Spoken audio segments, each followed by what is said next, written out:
But I will say one thing, that a new client of mine, which we can talk about whenever you wish, has given me information which I now believe, for many different reasons, and frankly, in part because of what Tim Phillips himself said on Mick West podcast. And that is something that I think is still slipping under the radar of most people in ufology. They don't understand how important it is what Tim Phillips inadvertently said on Mick West's podcast. And that particular dialogue or part of the interview very much surprised me, because it basically said that what a new client of mine, and again, I want to make it clear, it's not Lue Elizondo, and he's not actually a new client. I've known him for, I don't know, 8 months, 9 months. I don't know exactly how long, but what Tim Phillips said about him bringing what would be described, what Tim Phillips said was alien-like technology, or at least that implicated some programs at the Nevada test site, which he then understood to, which he said he could understand why people would think they were, alien-like capabilities. That was an incredibly surprising admission that really qualified what I already knew to be true based on the tremendous stream of messages and both email and text between my client and SSCI and AARO. And that story is going to come out. But suffice it to say, I do believe at this point, not 100%, because I don't know anything for 100%, but I am convinced, at least by a preponderance of the evidence, and thanks to Tim Phillips, thank you, sir. Good luck in your retirement. But that the United States has had some technology for at least 2 decades, if not longer. So this predates the Nimitz, which can only be described because I know a bit about what I've heard from my client, which included some physical evidence and a very crazy story, which I don't know if I'll be able to tell here, but one day, that basically makes me believe that for sure we've had some astounding capabilities for at least 2 decades, which means that even the decade before, so we're stretching to 3 decades, certainly this technology must have been in development, during the 90s, probably presented itself in the early 2000s and has been developing ongoing ever since. So, that's a real surprise, because then the next question is, well, how did you develop this very advanced kind of propulsion? And, I don't know. It's a wild thing. And I can only say that, I have heard implications of this being blue sky technology by different people, including, some people in the Congress. And I think that this, I really wish everybody who hears this goes and rewatches about minute 42 to about minute maybe 50, 48 of Mick West, thanks Mick West, interview of Tim Phillips, because Tim Phillips has asked a question, and instead of, which was really, what was it like working with the task force? And he just goes off on a complete tangent and first defames my client, says he's sort of some mental lunatic, also says he's extorting the United States government. Neither of those are true. And then goes on actually, though, to say, oh, yeah, he brought in physical materials, and oh, yeah, that material led me to go back to Area 51 at the request of the chairman, which is probably the chairman of SSCI, which might have been Tom Cotton, I think, if it was in this year, and learn a lot about some programs which suggest an alien-like capability. So if people watch and rewatch that carefully, I think that they will learn something very surprising, which is that it may be the case that, the United States have had crazy technology for many decades. And, I don't know what to make of all of that. Where it came from, I don't know. That's the next question, right? But people need to go back and watch that interview again. And I have a feeling that some of Tim Phillips' problems might have come from some of the things he had said. Yeah, it's looking like that online, that maybe some of what Tim said on various interviews has maybe not been well received in the background by by other folks involved. And I don't think that's conspiratorial. It really does look that way from everything. And I'll say for the record, because Ivan, people are asking me about my interview with Tim, because I think I had the second or third with him. Purely, I tried to get him on last year. And I had to go through official, I think I had to go through the DOD and nothing came back, you know. He was really nice before and after the interview. There was nothing suspicious. I believe his wife was in the background at one point. His dogs were playing in the background at one point.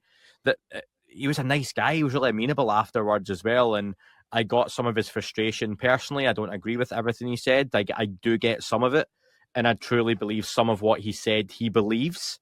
Not to say it's true, but I do believe he's been, you know, but yeah, we don't know. But it certainly looks like there's been a few missteps there as well. Your new client, is this someone we know already in the public sphere, or is this someone who's not come forward? He's come forward. He's spoken with Burleson. Burleson called him a contractor. He's not a contractor. He's never been a government employee nor a government contractor. He's a person of, I believe, goodwill. He's a patriot. He's a business person. He is trying to, and he was trying to, over frankly many decades, figure out some things that an experience he had, and tried to approach the United States government when it became opportune to do so. Because remember, back decades ago, you came, if you had some information to give, they'd call you a UFO lunatic and ignore you. So there really wasn't much to be done, but he will tell his own story. And I think soon enough. He did come into contact with SSCI and a particular senator and AARO. He has, there's a lot of communications, right? There's a lot of emails and text messages that I've reviewed, and there certainly was meetings and skiffs, and he was just trying to essentially help the United States understand that this fantastic technology that they have is not as it's not as maybe secure as you think, or is not as they figured some things out, and so in trying to share this and maybe make a business venture of it, but it was Tim Phillips did a terrible thing. He said that he was trying to extort the United States government. I want to be very clear. It's absurd to even think that. And let me tell you why. When you get an email from a hacker who's, hacked your system, the hacker doesn't come to the FBI with its ransom note and says, "Hi, I'm just presenting myself to the FBI. Here's my note. I'd like, $10 million. I'm planning on going to Hawaii, overseas in 5 minutes." They'll arrest you right there. So the idea that somebody would present themselves and try to extort the United States government is absolutely logically crazy, and it makes no sense. So I'm sorry, that's bullshit. So it's a new guy. He's a good person of goodwill. I think he's still trying to work if he can. If the government wants, he'll certainly try to work with the American government and present what he knows. He's already presented quite a bit. Again, I can't qualify his technology or the information, and I've seen very frankly little other than the communications between him and his group and the Senate and AARO. But I will say it's substantial, and frankly, I think he has been the target, which people don't realize, of a lot of the comments by even Senator Rounds and certainly Tim Phillips and others. I think he is implicated. A lot of what they're saying resonates with some of the things he has going on. So, from my point, I think he's just a good American businessman who is trying to help. And, and it shows you, if AARO treated, him this way, who was just trying to say, "Look, I think I've made some discoveries. I don't know what this is, but, I found out certain things that are, have a lot of data behind them."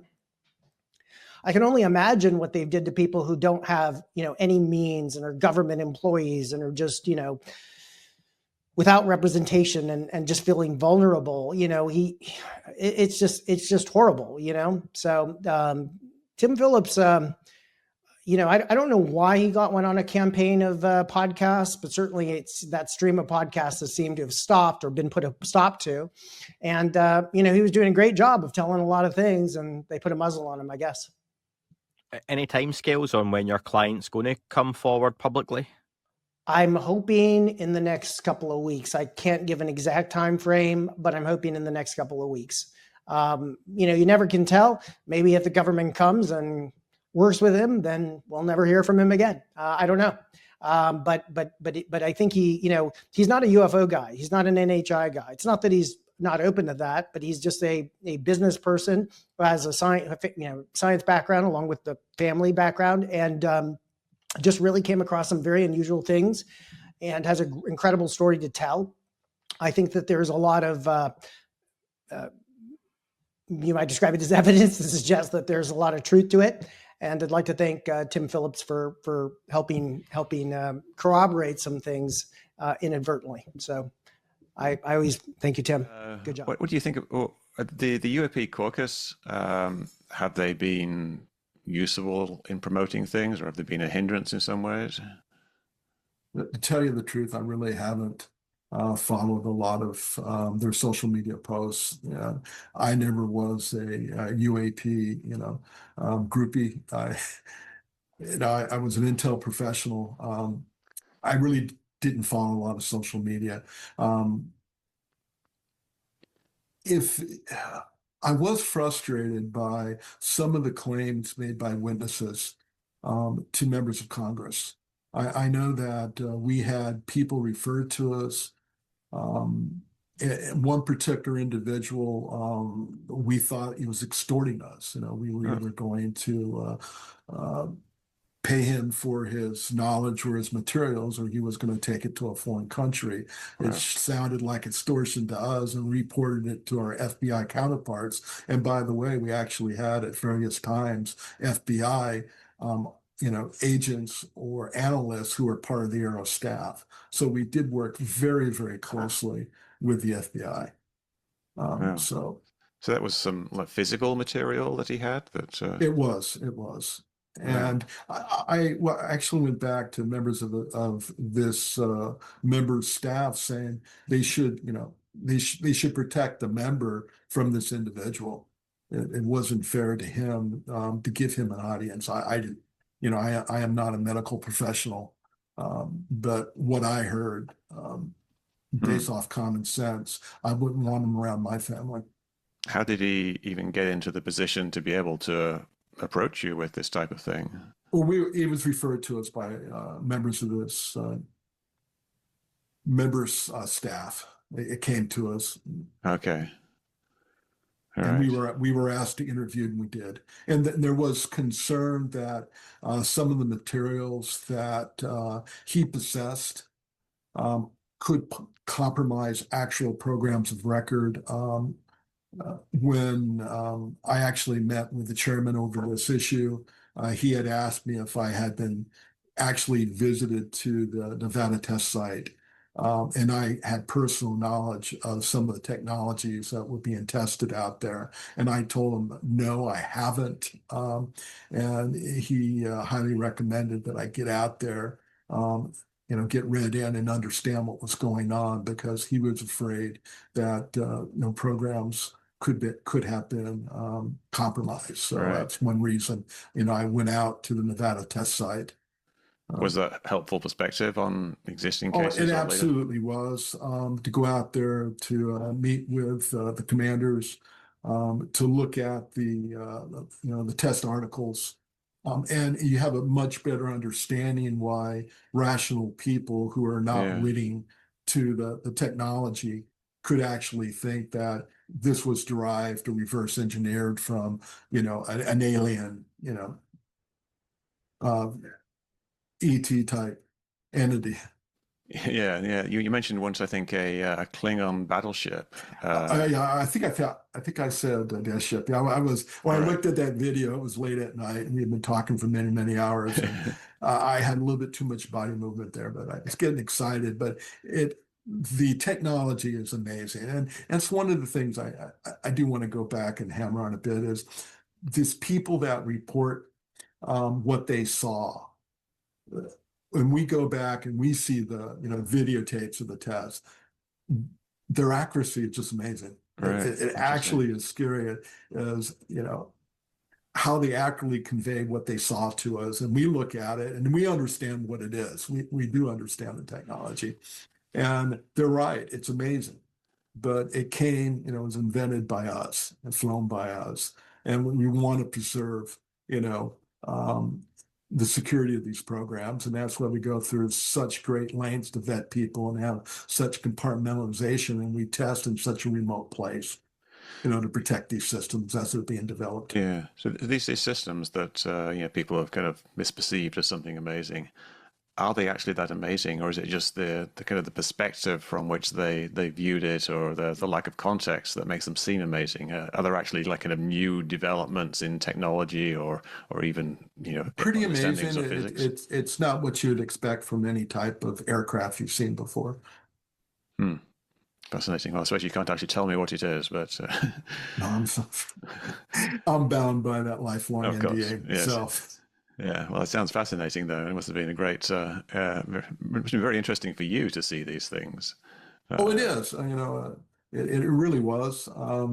And to go back and see the historical development of the test aircraft, there's almost like a museum out there of artifacts that are no longer being flown, but they have things going back 20, 30 years, and you can see the progression.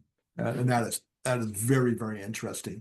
Yeah, you mentioned test objects earlier. Is that going to imply that some of these are not actually things that are being flown? They're things like maybe radar cross-section test objects and things like that?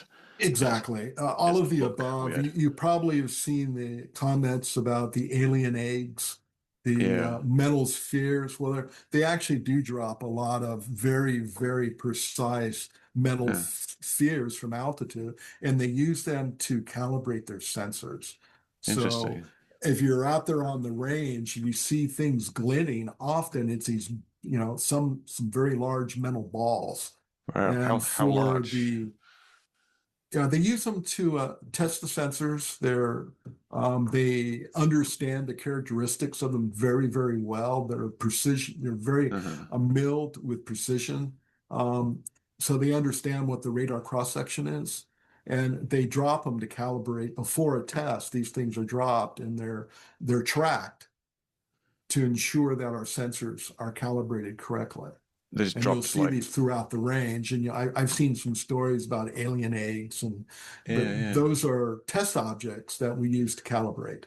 Are they big, like tens of feet? They can in feet, a couple feet in diameter, of course. But not like 30, 40 feet, anything like that. I didn't see anything that large, no. Right. Yeah, because there's the famous video of a egg-shaped thing being picked up by a helicopter, which was supposedly leaked. I think Ross Coulthart, one of the UFO journalists, saw that. Shared it. And that's actually online. And it just looks like a kind of a large, well, you can't tell how big it is. It looks like an egg in a sling. Did that. If that could be any type of, kind of radar target or something like that. It could be. Yeah. Just real quick, going back to the Langley incident. Now you said there was a sustained period of drone incursions, both fixed wing and rotor wing, quadcopter, rotorcopter, rotor wing. That seems like a very serious incident. Was there any resolution as to who was flying these, and was there a high degree of certainty as to the number of drones versus the number of possible misidentifications? I was part of the task force under the J3 that, under their own leadership and initiative, put it together to try to understand what happened. I would probably leave any characterization or summary or to the FBI and the Department of Defense on that.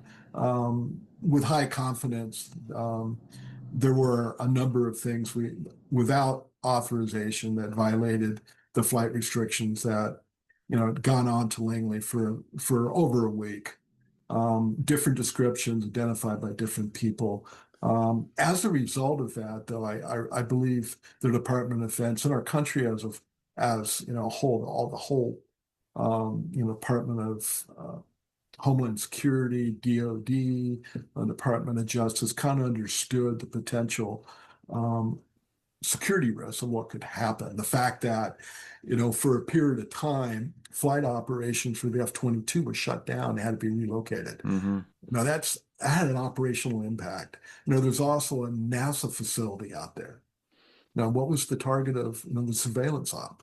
I don't know, but something did happen, and there was an attempt by the government to solve it quickly, and it was all of the above. It was the DHS, the government, FAA, all working together. But as a result of that, I think the government understands the potential threat. And now the Department of Homeland Security, the FAA, Department of Transportation, DOD, and the IC have made huge investments and improvements in government and to have that interagency response to those threats. I know one of the last TDYs I did would have been in 24. I was down in the El Paso area, and I actually had worked with the det commander for CBP. And, there was getting a brief on the UAS threat from the Mexican cartels, how basically they have set up an aerial drug, delivery system where you can go out, you can place an order, and they will fly the drugs to you by UAS up to 100 kilometers from the U.S. southern border. Where they would actually have on tops of commercial buildings, what I would call a forward refueling an army site, a FARP site, where they could come in, recharge, or put in new batteries to continue that delivery service. That's crazy. We better get this serious, because what goes on in Mexico is not going to stay in Mexico. And there are numerous stories of cartels using UAS for kinetic strike. They've moved from ISR to logistics, delivery of product, to actually doing armed strike.